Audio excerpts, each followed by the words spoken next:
तो हरियाणा के सियासत में संगठन का बड़ा अहम रोल है और जिस दल का जितना मजबूत संगठन है प्रदेश में वही दल सबसे ज्यादा मजबूत है। लेकिन अब प्रदेश में पार्टियों के संगठन पर ही सवाल खड़े हो रहे हैं और ये सवाल कोई और नहीं बल्कि खुद पार्टी के विधायक खड़े कर रहे हैं।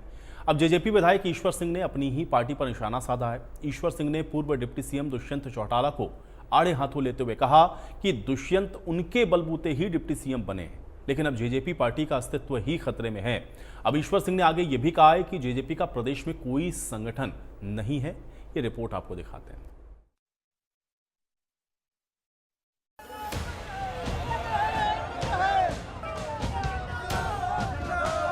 हरियाणा में आगामी लोकसभा चुनाव को लेकर सभी पार्टियां जहां जोरों शोरों से तैयारियों में जुटी हैं, वहीं जेजेपी में अंदरूनी कलह मची हुई है।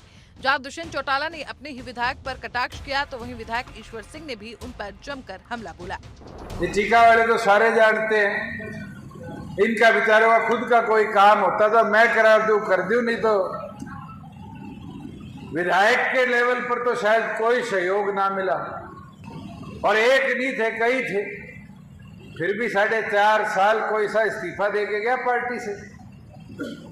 आज भी नहीं दे रखा। बेरानी के लालच है 2 महीने की तनख्वाह रुक जाएगी, है नहीं है? आज भी लाइन में बैठे हैं। साथियों, इस बार ये भानुमति का कुनबा भी जोड़ने की शायद जरूरत ना पड़े। वहीं दुष्यंत चौटाला के तंज के बाद विधायक ईश्वर सिंह का बयान सामने आया है, जिसमें विधायक ने कहा कि दुष्यंत चौटाला ने 4.5 साल तक हमारे बलबूते पर सरकार में राज किया। अगर हम दुष्यंत को समर्थन ना देते तो वो उप मुख्यमंत्री नहीं बनते। सही है, तो दुष्यंत को ये भी तो सोचना होगा कि वो हमारी वजह से ही राज कर गया। यदि हम एमएलए शुरू में जो है ना उसके समर्थन में खड़े ना होते तो दुष्यंत जो है डिप्टी चीफ मिनिस्टर कैसे बने? तो हमने ही बनाया ना, हमारी वजह से राज कर गया। वहीं विधायक ईश्वर सिंह जहां दुष्यंत चौटाला पर जमकर बरसे तो उनमें मंत्री न बनाए जाने का दर्द भी छलका। विधायक ईश्वर सिंह ने कहा कि दुष्यंत चौटाला ने मुझे मंत्री न बनाकर मेरे साथ विश्वासघात किया। जेजेपी में संगठन नाम की कोई चीज नहीं है।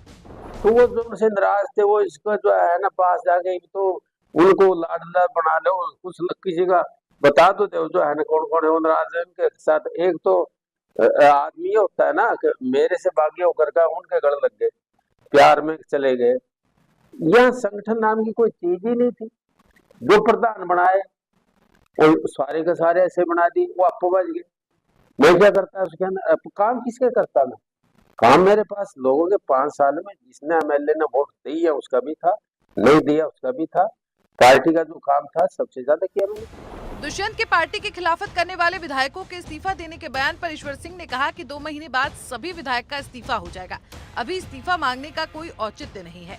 मुझ पर सवाल उठाने वाले कार्यकर्ताओं ने हल्की की समस्याएं क्यों नहीं दुष्यंत तक पहुंचाई। इस्तीफा क्या दे दे, अपने आप ही नहीं सारे जो बोलने वाले भी कहने वाले भी सारे हटेंगे 2 महीने के बाद। तो मैं हम क्या दे दें उसके अंदर? तो 2 महीने के बाद सारे अपने आप ही नहीं खत्म हो जाएंगे। असेंबली होते जो हो जाएगी खत्म, उसमें तो पूछने की जरूरत ही नहीं, किसी को बात करने की जरूरत है। और 2 महीने में क्या हो जाएगा? इस्तीफा दे भी दे कोई, या तो सीधा नहीं कहना चाहिए था जिधर कोई बात शुरुआत हुई थी कि इस्तीफा दो। वहीं पहले खरी खोटी सुनाकर फिर विधायक ईश्वर सिंह का दुष्यंत चौटाला के प्रति प्रेम भी सामने आया और फिर उन्होंने कहा कि दुष्यंत चौटाला मेरे बच्चों के समान हैं। दुष्यंत चौटाला में एक अच्छे लीडर के गुण विद्यमान हैं और उन्हें राजनीति का भी अनुभव है। हरियाणा में जल्द ही विधानसभा चुनाव होने वाला है। सभी पार्टियां एड़ी चोटी का दम चुनाव प्रचार में लगा रही हैं। वहीं कुछ पार्टियां ऐसी भी हैं जो आपस में ही वार पलटवार कर रही हैं और एक दूसरे पर आरोप लगा रही हैं और आपस के झगड़े ही नहीं सुलझा पा रही हैं।